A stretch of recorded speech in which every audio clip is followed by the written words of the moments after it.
Program design is one of the most overlooked skills that a trainer or coach can have.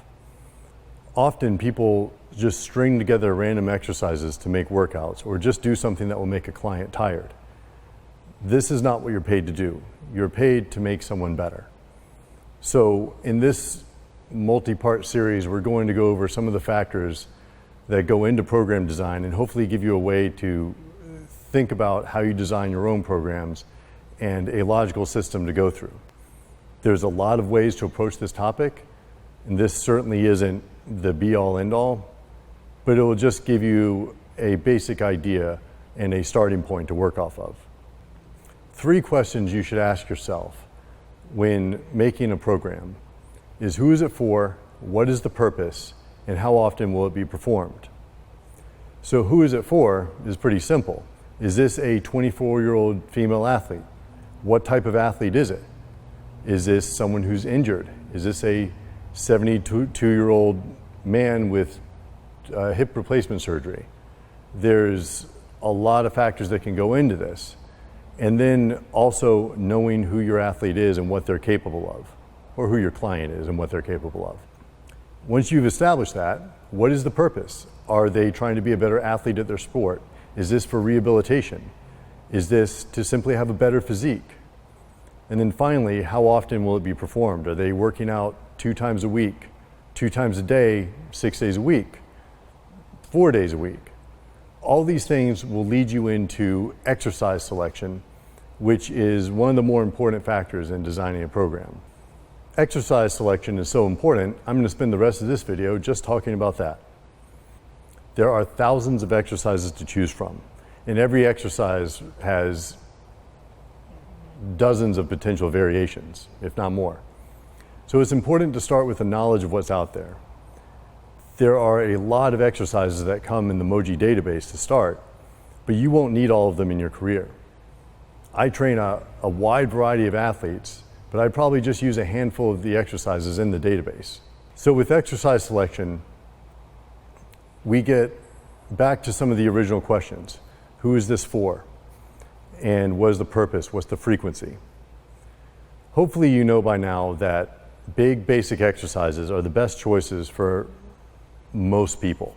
There are exceptions, and we'll cover the exceptions later, but right now we're talking about what's best for most people. So let's take an exercise like a single leg squat on a Bosu ball. So what is the purpose? That's a very important question to ask yourself. Why are you doing this? Are you trying to give a client a better physique? Are you simply trying to entertain the client? Is this the first exercise in your program? But why? If you can't answer these questions, you need to step back and reevaluate how you're designing programs.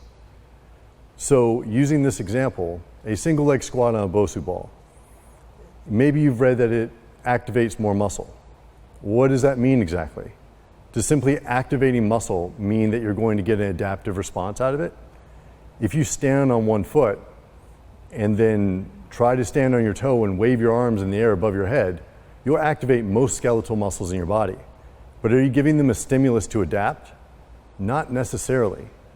The weight that someone can use on a single leg Bosu ball squat is probably pretty small. Is that a better choice than doing a single leg squat with a barbell? Or a normal back squat with a barbell? Or a front squat, where you can use a higher level of resistance and stimulate the muscles more? Which one of those things do you think you'll get a better result physique-wise? Or are you trying to rehab something? Maybe there's a purpose for the Bosu ball squat, but it must have a purpose. And often I see trainers performing exercises where I know there's no purpose, or when they state the purpose, it doesn't make sense. The best choices for adaptive responses for most physique goals and most athletic goals are big basic exercises.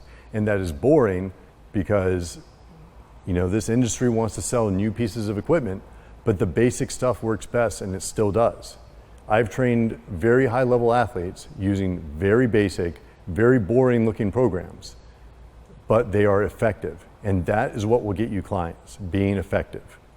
All the gimmicks in the world can work for a little while, but being an effective trainer is the most important thing. So if we move away from a single leg squat and a Bosu ball, and let's talk about a clean or a snatch. Is that the best choice for your client? If it's an explosive athlete, it might be a very good choice. But what if just developing a better physique is your goal? I don't think those exercises are the best choices. Yes, when done frequently or with a fast pace, they can burn a lot of calories. But since there's no eccentric action, they don't damage the muscle as much. Therefore, there's less of adaptive response for muscle growth. So should bodybuilders do those exercises? I think the time it takes to learn them properly can be spent on other things to achieve the same goal. They are outstanding exercises, but again, there's not one exercise that works for everything. And there's not one exercise that works for everybody. Even a simple back squat, which most of the population should be able to do, there's some people that can't back squat. And you have to consider these factors when designing a workout. If your standard workout design revolves around cleans, jerks, and back squats, you have to be able to adapt to a different kind of client. An important rule to think about is don't train people like you train yourself. That works if it's someone kind of like yourself with the same capabilities. But someone who's very stiff, who can barely touch their toes, should they be doing very heavy back squats or very heavy front squats? Should they be squatting at all before you have their flexibility goals in place? These are very important things, and they must be considered before we move on to the next topic, which is how to actually put them in a workout.